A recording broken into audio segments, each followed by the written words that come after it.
what a great kit, 32 scale Trumpeter, fantastic job guys.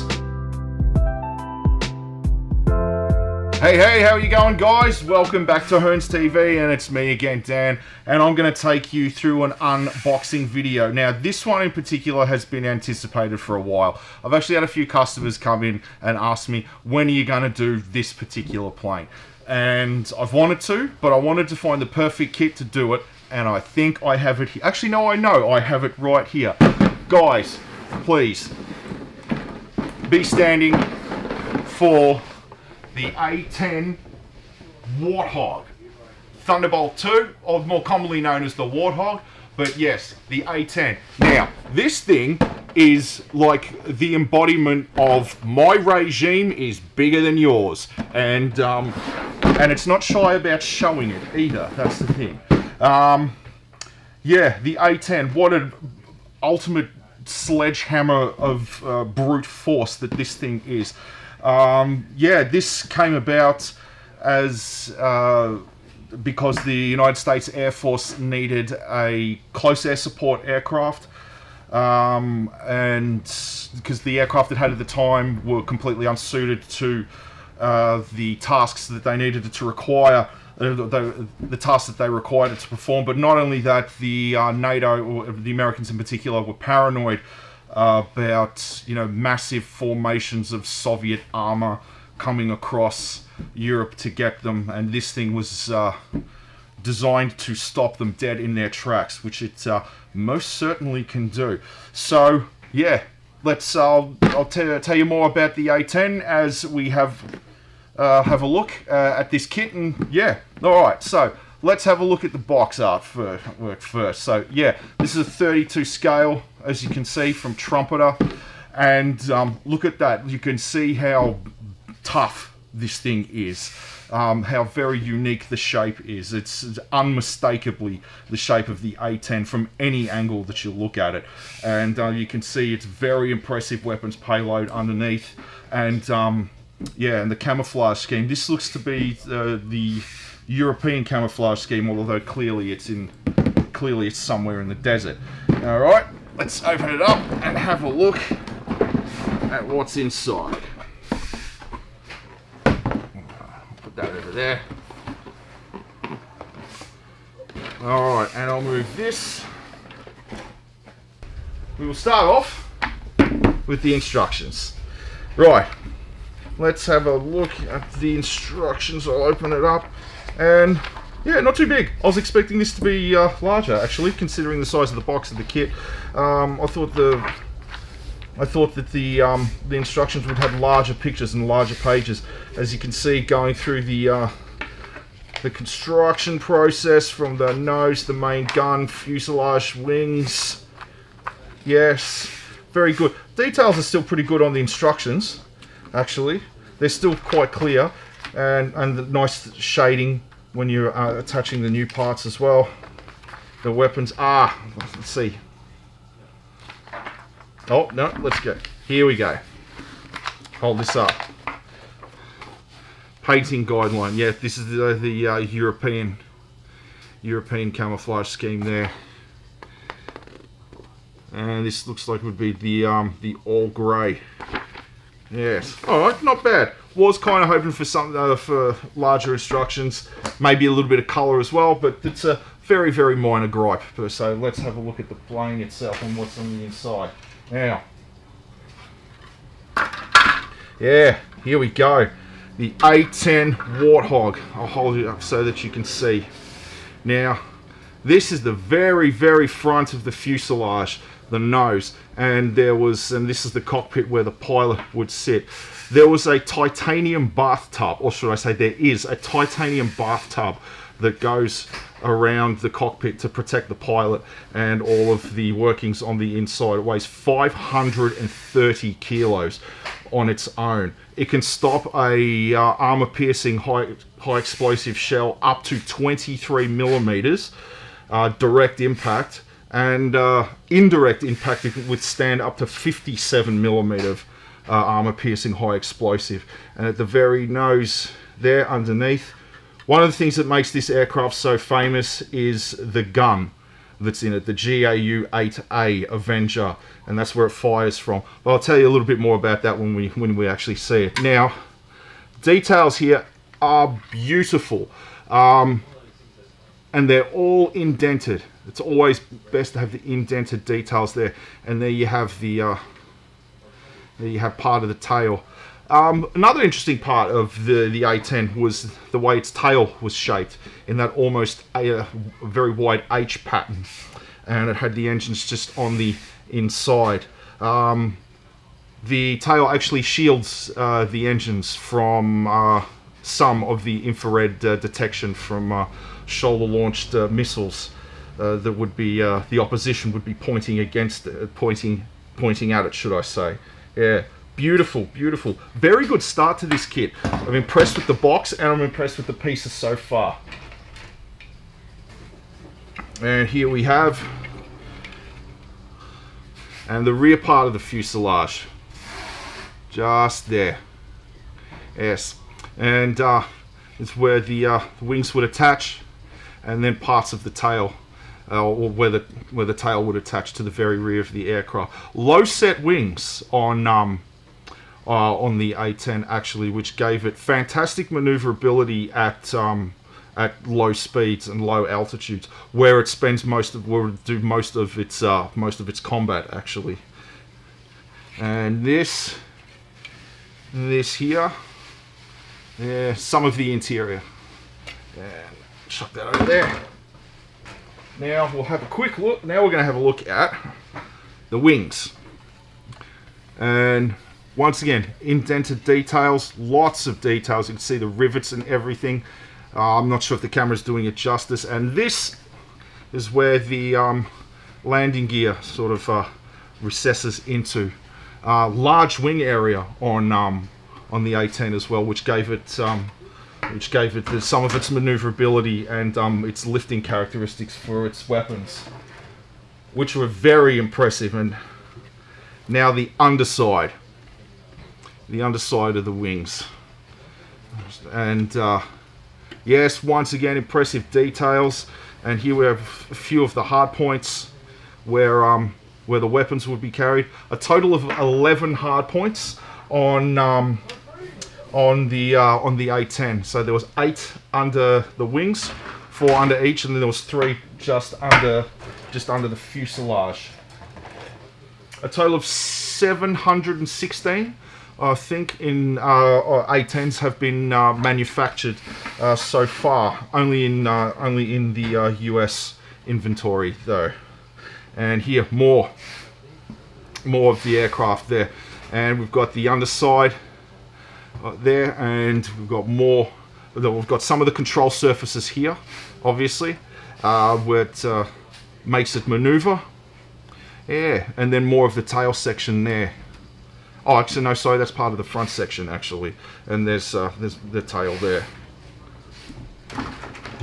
The Warthog, they call it, got nicknamed the Warthog because they said that it's a very ugly plane, which, in comparison to some of the others, alright, it's not as streamlined, but I think the Warthog is actually a very good-looking plane, in my humble opinion. Yeah. And now, the upper part of the tail, and this...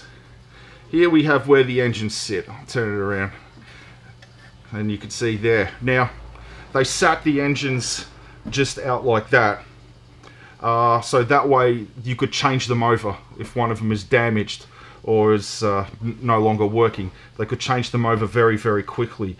Very interesting design feature, or good design feature, I think. And here's the front parts of where the air intakes for the engine. Had a maximum speed of 706 kilometers an hour, I think, with a weapons payload, although its cruising speed was a little closer to 600. And there you have parts of the engines there. I think that would be the front where the turbine blades would be. Yes. Excellent. My favorite part, the weapons. Now, first slot here, we have, these are obviously fuel tanks, the larger ones on either side, and then you have basic what they call dumb bombs or iron bombs, which are just gravity bombs that you drop and they fall down on top of their target and detonate. Iron bombs are still used quite extensively throughout the world's air forces, even though smart and guided weapons are still quite prevalent. The A-10 can carry 7,600 kilos of ordnance. That's a hell of a lot. And it can deliver them with pretty good accuracy as well. The stories of what it's done in combat are pretty cool if you ever get the chance to look them up or read about it. And oh, here we go. And we've got more of the control surfaces, just getting away from the weapons for a second. And more of the interior. I think this here is the drum that holds the ammunition for its main gun. And there's the nose right there. And yeah, back to the ordnance. Let's have a look. Now, what do we got here? Okay. So, here we have a Sidewinder, which is a short-range heat-seeking missile. Because of its agility, the A-10 can actually perform a little bit of air-to-air combat, and they regularly carry Sidewinders for self-defense purposes. They've got a range of about 10 to 12 kilometers, I'm told. A-10s also do escort missions for helicopters sometimes, and provide fire support as well. And here we have more iron bombs, and these here are racks where you can carry multiple bombs on the one pylon. And this looks to be an early version of the Paveway laser guided bomb, and we've got another guided bomb there. Yes, the A-10 can do precision strikes with as well as should I say, the close air support against tanks, armored vehicles, and enemy troops. And what's next? Here we go.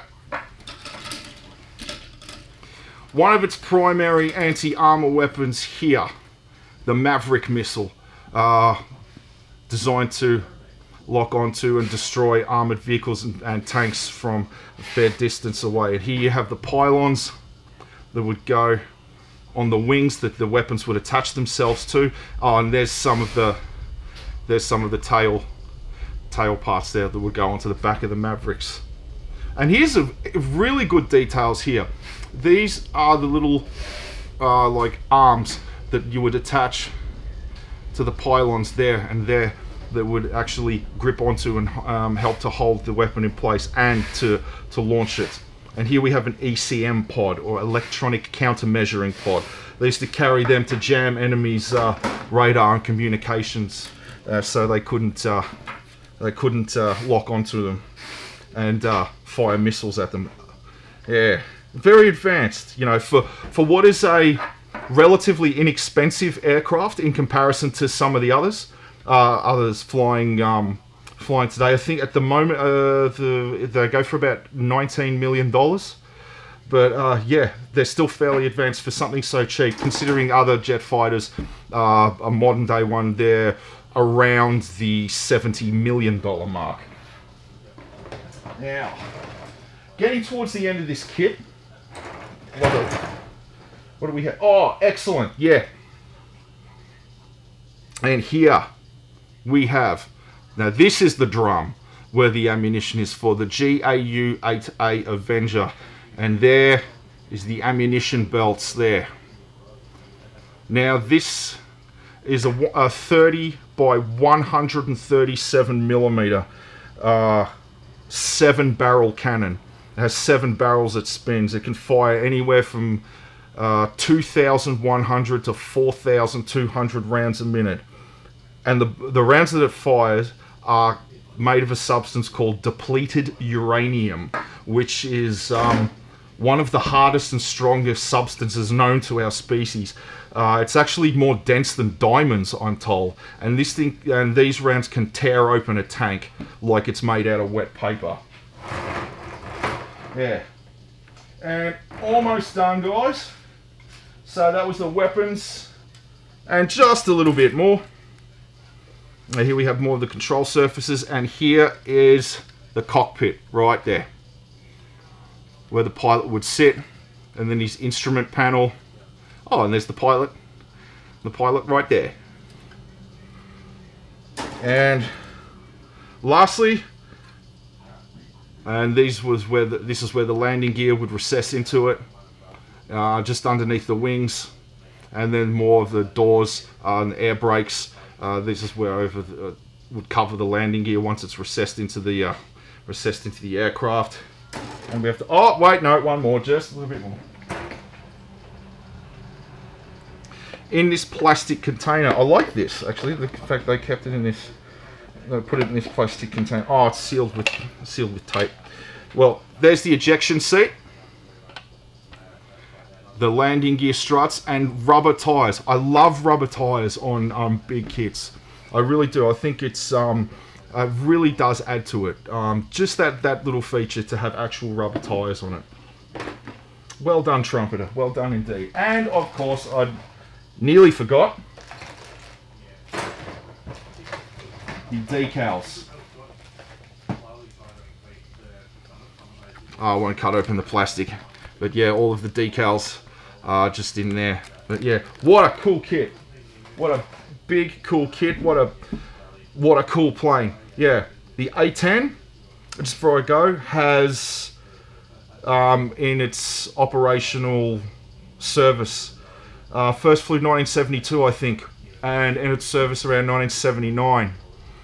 And it served with distinction, obviously, in the first Gulf War, the Operation Desert Storm, but it's also served in Grenada and the Balkans, and against ISIS in Afghanistan. These aircraft have done just over 8,000 sorties. 8,000 sorties, and in that space, and in all of those sorties, only 7 of them have been shot down, which is a fantastic operational record. Even 7 have been shot down, but 20 of them sustained significant damage and were still able to fly back to base and get their pilots home safely. You should see some of the pictures on the internet of the damage these things have taken, and they just kept going and they got their pilots home. What an outstanding design. The A-10 is going to be one of those aircraft like the P-51, the B-52, the Spitfire. It's one that's going to be famous and remembered forever. There's no doubt in my mind. But what a great kit. 32 scale Trumpeter. Fantastic job, guys. If you can get an A-10 kit in any scale from any company, I recommend you get it, because it's such a cool plane. You're going to enjoy making it. But yeah, rock and roll. Anyway, guys, thanks for tuning in. I hope you liked this video. I really enjoyed making this one, actually. And yeah, like I always say, I always hope to see you in store sometime soon. And don't forget to like and subscribe. And as always, rock and roll. Ciao.